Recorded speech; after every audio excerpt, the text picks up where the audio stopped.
United Kingdom is on fire, and I mean that literally. What you are seeing right now is not a foreign war zone, not some distant collapse on the other side of the world.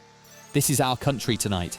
Hospitals are burning, streets have become battlefields, sirens echo where safety used to live. And in the middle of this unfolding chaos, a simple question hangs in the air.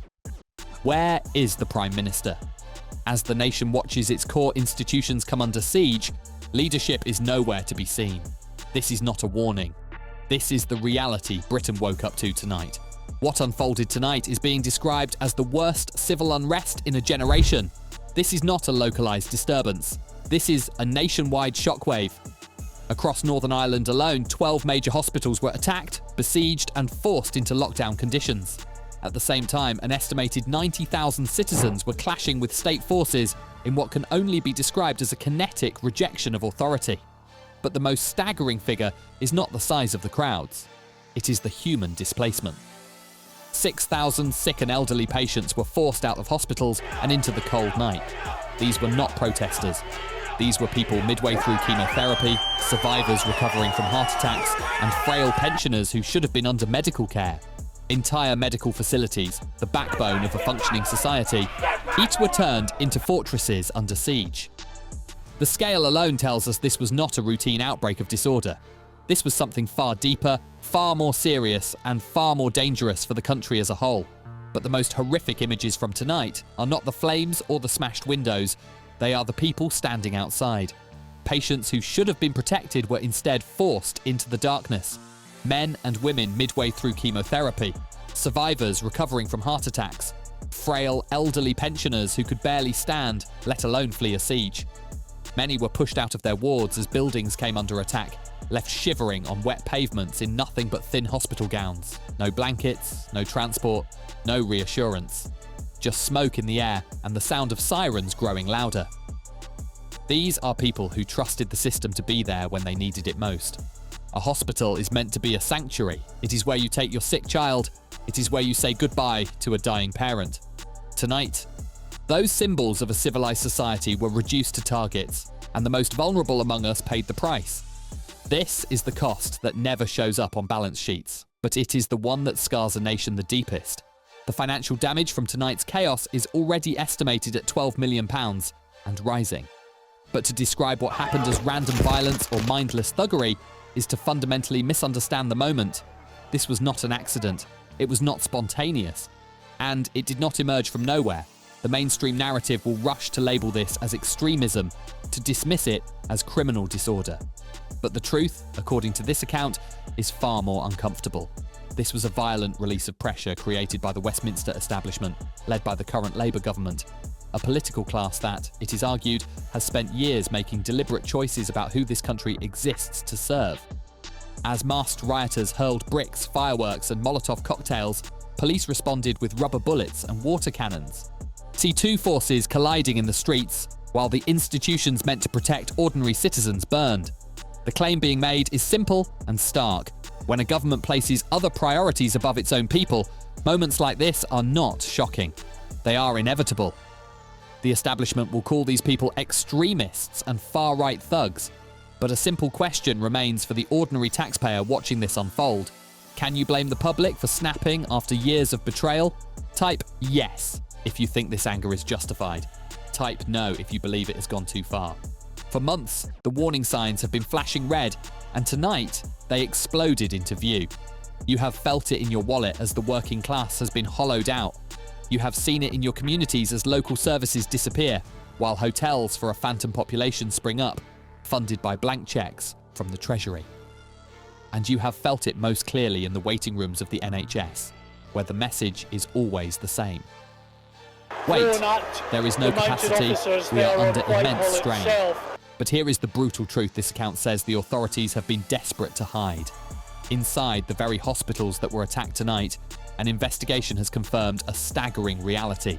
Under the Labour government's own emergency housing policies, 7 out of every 10 inpatient beds were occupied by illegal arrivals. Let that sink in. 7 out of 10. While a British taxpayer, someone who has worked, paid in, and played by the rules their entire life, is told to endure a 12-hour wait on a plastic chair in A&E, A bed was available for someone who crossed the channel in a small boat yesterday. This, we are told, is not an oversight.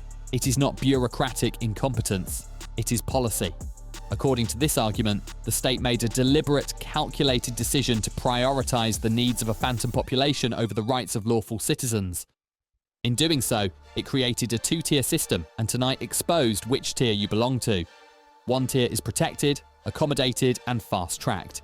The other is told to wait, to sacrifice and to accept decline as a moral duty. This is the powder keg. Years of pressure, resentment and perceived injustice packed tightly together. And all it needed was a single spark to blow it wide open. All of this pressure had been building for months, even years, but it took one specific moment to ignite it. That moment came at 7:05 p.m. outside MA Hospital. According to the account presented, a 20-year-old Afghan national whose presence in the country is described as evidence of broken borders was accused of carrying out a premeditated and vicious attack. He allegedly assaulted 16 junior doctors using a crowbar. Young men and women who had spent a decade training to save lives were suddenly fighting for their own. The footage, those who saw it say, was searing. Doctors sprawled on the ground, white coats stained with blood. Images so disturbing they were quickly removed before most of the public could see them. In that instant, every abstract debate about immigration policy disappeared. This was no longer about statistics or talking points. It was brutally simple. A weapon in the hands of someone the state had allowed into the country illegally was swung at the people entrusted with caring for our families. After years of being told their concerns were hateful, irrational or racist, this was, for many, the final image. The line was crossed, and the anger that had been simmering quietly across the country finally boiled over into open fury. From that moment on, the chaos spread like a contagion. What began in one location quickly rippled outward. From Belfast to Liverpool, warnings flashed across cities like Birmingham and Manchester. But the units on the ground were already overwhelmed. Years of cuts, understaffing, and what critics describe as misplaced priorities left frontline forces stretched beyond their limits. This was no longer a disorderly protest. It was described as a genuine insurrection.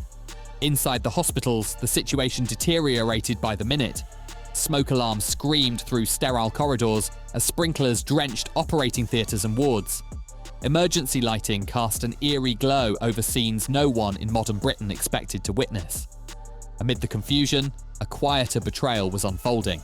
Senior medical staff, consultants with 30 years of service, WAI specialists considered irreplaceable pillars of the NHS pulled out their phones. They were not calling for backup. They were drafting immediate letters of resignation. These were not symbolic gestures or coordinated walkouts. They were acts of surrender by professionals who believed the state had failed in its most basic duty, to protect those who save lives. According to the account, this was the beginning of a catastrophic brain drain, one that would not be reversed quickly, if at all. Expertise built over decades was walking out through back corridors under police escort.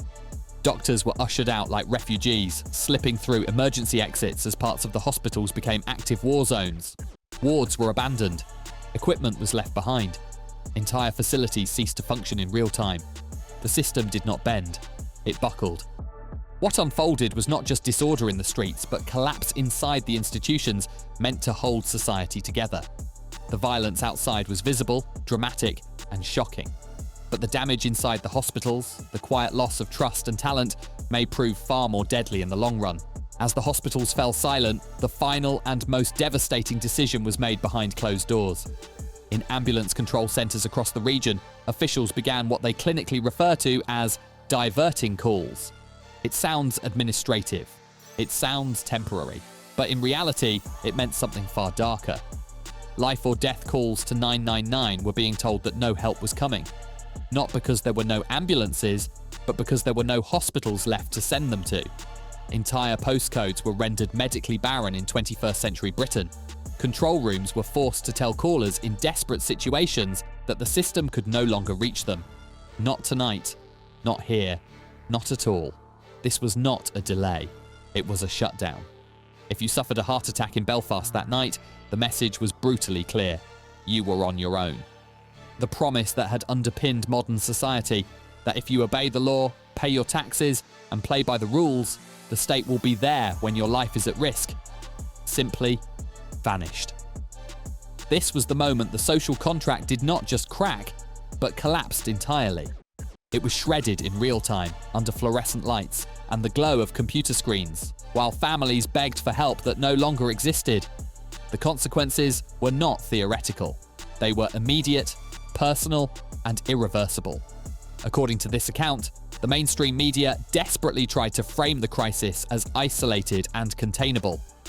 A local issue, a temporary disturbance. But there was nothing local about it. When emergency services cannot respond, when hospitals cannot accept patients, and when citizens are told there is nowhere left to go, the state itself has failed its most basic function. What burned that night was not just property, it was trust. Trust that had taken generations to build and only hours to destroy. And once that trust is gone, restoring order becomes infinitely harder than maintaining it ever was. And through this entire rolling catastrophe, one absence was impossible to ignore. For more than 3 critical hours, as hospitals burned and emergency services collapsed, the Prime Minister was nowhere to be seen. The podium outside number 10 stood empty. The leadership the country expects in a national emergency was replaced by silence. When a statement finally emerged, it did not come from the Prime Minister himself. It was delivered by a junior minister, reading from a bland, lifeless script. The violence was condemned, and all sides were urged to step back. All sides, as if there were moral symmetry between doctors being beaten with a crowbar and those attacking them. There was no anger, no urgency, no promise of restoration or accountability. It was a response designed to offend no one internationally, and in doing so, it betrayed everyone domestically. To critics, it sounded like the voice of a managerial elite completely detached from the blood-soaked reality unfolding on the ground. This moment crystallized a growing perception, a government unable or unwilling to confront the consequences of its own decisions. While citizens watched institutions collapse in real time, they were met not with resolve, but with distance and carefully calibrated language. In a crisis that demanded authority and clarity, what they received instead was hesitation. And that vacuum of leadership did not calm the situation. It deepened the sense that the country was, quite literally, on its own. What happened tonight was not an isolated breakdown. It was a warning, a live demonstration of what happens when pressure is allowed to build for years without release. The conditions that produced this explosion are not confined to Northern Ireland. They are present across the United Kingdom, quietly simmering in towns and cities that have been forced to absorb change without consent or protection. The small boats are still landing, the hotels are still full, NHS waiting lists are still growing by the hour. More than 17,000 ambulance workers are now on strike, affecting most of England and Wales. None of the underlying pressures have eased. The system is not recovering, it is fragmenting. Now imagine Britain 5 years from now if nothing changes. A fully entrenched two-tier society. On one side, the political class and the wealthy retreat behind private healthcare, private security and gated lives, shielded from the consequences of their own decisions. On the other, ordinary citizens competing for shrinking public services, facing hospitals behind security barriers and emergency care that may or may not arrive. Safety becomes conditional. Stability becomes a luxury. This is the future being warned about. A country where the law-abiding are told to endure decline quietly, while trust in institutions evaporates in real time. So the question is no longer theoretical. Do you accept this as normal? Do you feel safe walking through your town? Do you feel represented or abandoned? If you believe this country deserves better, now is the moment to speak. Leave your thoughts in the comments. Share this video so others can see what is being ignored. Subscribe and turn on notifications to stay informed as this story develops. The media has chosen its narrative. The politicians have chosen their priorities. What happens next depends on whether ordinary people are finally willing to make themselves heard.